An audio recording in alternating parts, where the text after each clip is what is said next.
Hi everyone, welcome to my channel Meera Talks. This video is about the RRB NTPC UG exam review. So నేను మే 8న third shift exam attempt చేశాను. So ఆ ఎగ్జామ్కి సంబంధించిన review and paper ఎలా ఉందనేది analysis చేద్దాం ఈ వీడియోలో. Let's start the video. So మనకి ఎగ్జామ్ వచ్చేసి 100 మార్క్స్కి ఉంటుంది. Maths, reasoning, general awareness.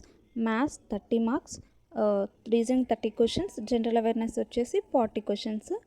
So negative 1/3 ఉంటుంది.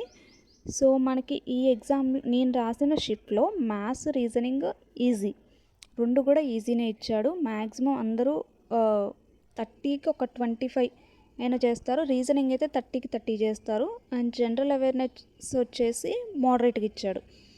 సో ఎక్కువ మోస్ట్ కరెంట్ అఫైర్స్ అడిగాడు. సో అందులో కూడా అవి కూడా 2025 ఎక్కువ అడిగాడు. ఫస్ట్ రీజనింగ్ అయితే చాలా ఈజీగా ఇచ్చాడు. 30కి 30 చేసేస్తారు అందరూ. సో కోడింగ్, డీకోడింగ్, ఈ ప్రాబ్లమ్స్ అనేవి ఒక ఎన్ని ఇచ్చాడంటే ఒక 6 క్వశ్చన్స్ దాకా ఇచ్చాడు. సో అవి అందులో 2 ఉన్నాయి, న్యూమరికల్ అండ్ ఆల్ఫాబెట్కి సంబంధించినవి. అండ్ అనలాగి ఒక 2 క్వశ్చన్స్ దాకా ఇచ్చాడు. లైక్ మనకు అడుగుతాడుగా 17 289 అలా ఇచ్చి మళ్ళీ ఇంకోటి 15 అట్లా కనుక్కోమంటాడుగా, ఆ టైప్ ఒక 2 అడిగాడు. అండ్ బ్రాకెట్లో 3 నెంబర్స్ ఇచ్చి వాటికి ఒక సిమిలారిటీ ఉంటుంది. సో అదే సేమ్ సిమిలారిటీని ఆప్షన్స్లో దేనికి ఉందో కనుక్కోమని ఆ టైప్ ఇచ్చాడు. అండ్ అలాగే నెక్స్ట్ డైరెక్షన్కి సంబంధించిన క్వశ్చన్స్ ఒక 3 క్వశ్చన్స్ దాకా ఇచ్చాడు. మనకు ఉంటుంది కదా, ఏ అనే ఒక వ్యక్తి వెస్ట్కి రైట్ సైడ్ ట్రావెల్ అవుతాడు, ఒక 10 కిలోమీటర్స్ తర్వాత లెఫ్ట్ తీసుకుంటాడు, ఇట్లా ఉంటాయి కదా. మళ్ళీ లాస్ట్ పాయింట్ నుంచి అతని డైరెక్షన్ ఏంటి, ఈ క్వశ్చన్స్ ఒక 3 దాకా అడిగాడు. అండ్ అలాగే మిస్సింగ్ నెంబర్స్ అంటే ఒక సీక్వెన్స్లో మిస్ అయ్యే నెంబర్స్, అలా ఒక 2 క్వశ్చన్స్ అడిగాడు. అండ్ సీక్వెన్స్ సిరీస్ అంటే ఇట్లా నెంబర్ సిరీస్ ఇచ్చి ఈ సిరీస్ తర్వాత ఏ నెంబర్ వస్తుంది అని కనుక్కోమని ఒక 3 క్వశ్చన్స్ దాకా అడిగాడు అలా. సో నా షిఫ్ట్లో స్టేట్మెంట్ అండ్ అజంప్షన్ ఓన్లీ ఒక క్వశ్చన్ అడిగిండు. ఒక స్టేట్మెంట్ ఇచ్చి ఏం అజంప్షన్ చేస్తాం అలా. అండ్ అలాగే రీజనింగ్లో మనకి ఒక సిరీస్ ఇస్తాడు కదా, సింబల్, నెంబర్స్, లెటర్స్తో అట్లా. ముందు ఒక నెంబర్కి ముందు కాన్సనెంట్ ఉండి తర్వాత ఓవెల్ ఉండి అలా ఎన్ని నెంబర్స్ ఉన్నాయని ఆ టైప్ క్వశ్చన్స్ ఒక 3 క్వశ్చన్స్ దాకా అడిగాడు. అలాగే ఒక సీక్వెన్స్ ఆఫ్ నెంబర్స్ అంటే ఒక 10 నెంబర్స్ ఇచ్చేసి ఆ నెంబర్స్లో ఈవెన్ నెంబర్కి 2+ చేయండి, ఆడ్ నెంబర్కి ఒక 1 మైనస్ చేయండి, అండ్ వచ్చిన రిజల్ట్లో ఎన్ని నెంబర్స్ రిపీటెడ్ అయ్యాయి ఆర్ ఎల్స్, లేకపోతే లెఫ్ట్ నుంచి సెకండ్ నెంబర్, రైట్ నుంచి ఫోర్త్ నెంబర్ని యాడ్ చేస్తే ఎంత వస్తుంది, ఈ టైప్ క్వశ్చన్స్ ఒక 3 క్వశ్చన్స్ దాకా అడిగాడు. అండ్ అలాగే సీటింగ్ అరేంజ్మెంట్కి సంబంధించి ఒక 4-5 క్వశ్చన్స్ అడగటం జరిగింది. అందులో సర్కిల్ ఇచ్చాడు మనకి, ఒక లైన్లో నార్త్ ఫేస్ చేస్తున్నారని ఈ 2 టైప్స్ ఇచ్చాడు. అండ్ అలాగే ఒక వర్డ్, ఇంగ్లీష్ వర్డ్ ఇచ్చి అందులో వాటిని అసెండింగ్ ఆర్డర్లో అరేంజ్ చేసిన తర్వాత సో లెఫ్ట్ నుంచి ఒక సెకండ్ లెటరు, రైట్ నుంచి థర్డ్ లెటర్ మధ్య ఆల్ఫాబెటికల్ సిరీస్లో ఎన్ని లెటర్స్ ఉన్నాయని ఈ టైప్ ఒక 2 క్వశ్చన్స్ దాకా అడిగాడు. అండ్ నెక్స్ట్ మ్యాథ్స్ కూడా ఈజీనే ఇచ్చాడు. మ్యాక్సిమం అందరూ కూడా ఒక 30కి 25 వరకు అటెంప్ట్ చేస్తారు. సో అంత హార్డ్గా ఏమీ అనిపించలేదు. ఒక 2 క్వశ్చన్స్ అట్లా హార్డ్గా ఏమి ఇచ్చాడు. సో ఏమేమి టాపిక్స్ ఇచ్చిందంటే నెంబర్ సిస్టమ్స్ నుంచి ఒక 2 క్వశ్చన్స్ ఇవ్వటం జరిగింది. అందులో ఒకటి డివైడెడ్ బై 11 ఏదో కనుక్కోమన్నాడు. ఇంకో క్వశ్చన్ వేరేది ఇచ్చాడు. అదేంటిదంటే రిమైండర్ అండ్ కోఎఫిషియంట్ ఇచ్చి డివిజర్ కనుక్కోమన్నాడు. సో ఆ మెథడ్లో ఇచ్చాడు. అండ్ నెక్స్ట్ సింప్లిఫికేషన్ నుంచి ఒక 4 క్వశ్చన్స్ వచ్చాయి.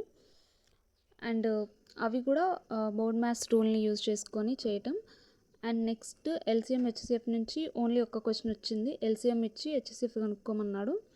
అండ్ అలాగే పర్సంటేజ్ నుంచి ఒక 2 క్వశ్చన్స్ వచ్చాయి. ఒకటి పాపులేషన్స్ ఉంటుంది కదా, 2025లో ఎంత ఉంది, 2026కి ఇంత తగ్గింది, సో అది ఎంత తగ్గిందో కనుక్కోమన్నారు.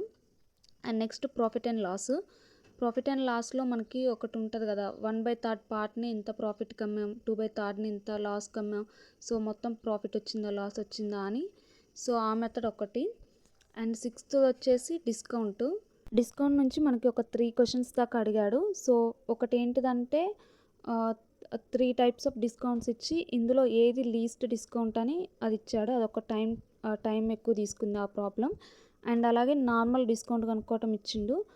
అండ్ అలా కాకుండా ఒక ప్రాబ్లం టఫ్గా ఇచ్చిండు డిస్కౌంట్లో. అలాగే రేషియో అండ్ ప్రపోర్షన్స్ నుంచి ఓన్లీ ఒక క్వశ్చనే వచ్చింది.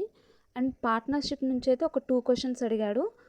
సో అది ఈజీనే ఉంది. అండ్ టైమ్ అండ్ వర్క్ నుంచి అయితే ఒక 4 క్వశ్చన్స్ దాకా అడిగాడు. అవి కూడా ఈజీనే ఇచ్చాడు, మరీ అంత టఫ్గా ఏమి ఇవ్వలేదు.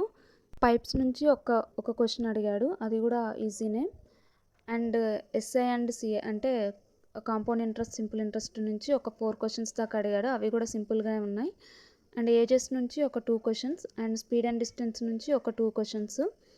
సో ఇవేమి అంత హార్డ్గా ఇవ్వలేదు, నార్మల్ ప్రాసెస్ ఇచ్చాడు. అండ్ అలాగే మెన్స్ట్రుయేషన్ నుంచి ఓన్లీ ఒక క్వశ్చన్ అడిగాడు, అది కూడా స్పియర్ మీద ఎంత వాల్యూమ్ ఉంటుందని.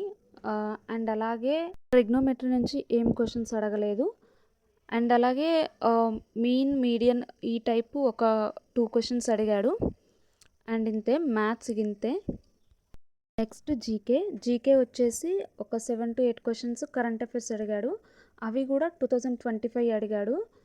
అండ్ ఫస్ట్ క్వశ్చన్ వచ్చి when was the planning commission ఎప్పుడు ఎస్టాబ్లిష్ చేశారని, అండ్ జప్త్ సిస్టమ్ని ఎవరు ఇంట్రడ్యూస్ చేశారని, and full form of printed circuit PCB full form అడిగాడు. అండ్ కంప్యూటర్ నుంచి ఒక 4 to 5 క్వశ్చన్స్ దాకా అడిగాడు.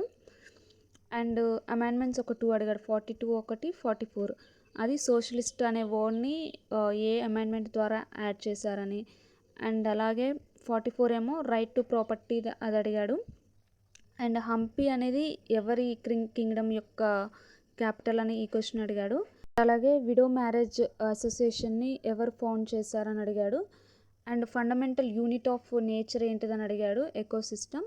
అలాగే యాసిడ్ రెయిన్స్కి ఏ యాసిడ్ రీజన్ అని అడిగాడు, సో సల్ఫర్ డయాక్సైడ్. అండ్ అలాగే అశోక యొక్క ఇన్స్క్రిప్షన్స్ అనేవి ఏ లాంగ్వేజ్ అని అడిగాడు, ప్రాకృత్. అండ్ వెస్ట్ బెంగాల్లో రైస్ కల్టివేషన్ని అమన్ బోరో అంటారు, వీటి గురించి అడిగాడు. అండ్ అలాగే ఒక ఫోక్ డ్యాన్స్ గురించి అడిగాడు, కేరళలోది. అండ్ అలాగే పెప్సిన్ ఎంజైమ్ అనేది వెయిట్ని డైజెస్ట్ చేస్తుందని అడిగాడు. అండ్ 74th మున్సిపాలిటీస్ గురించి అడిగాడు. అండ్ అలాగే చంద్రగుప్త వైఫ్ ఏ తెగకు చెందినామనే ఈ క్వశ్చన్ ఒకటి. అండ్ అలాగే 1857లో సిపాయి తిరుగుబాటుకి గల కారణం ఏంటిదని అడిగాడు. అండ్ అలాగే ఈజియెస్ట్ వే ఆఫ్ ట్రాన్స్పోర్ట్ ఏంటిది హెవీ గూడ్స్ కని అడిగాడు. సో ఇవి జీకే క్వశ్చన్స్. అండ్ నేను ఎన్ని అటెంప్ట్ చేశానంటే 84 అటెంప్ట్ చేశాను మొత్తం. సో రీజనింగ్లో వచ్చేసి 30కి 30 అటెంప్ట్ చేశా. అండ్ మ్యాథ్స్లో 28. అండ్ జీకే వచ్చేసి 26 అటెంప్ట్ చేశా. మొత్తం 84 క్వశ్చన్స్ అటెంప్ట్ చేశాను. So this is my exam review of NTPC UG. Thanks for watching.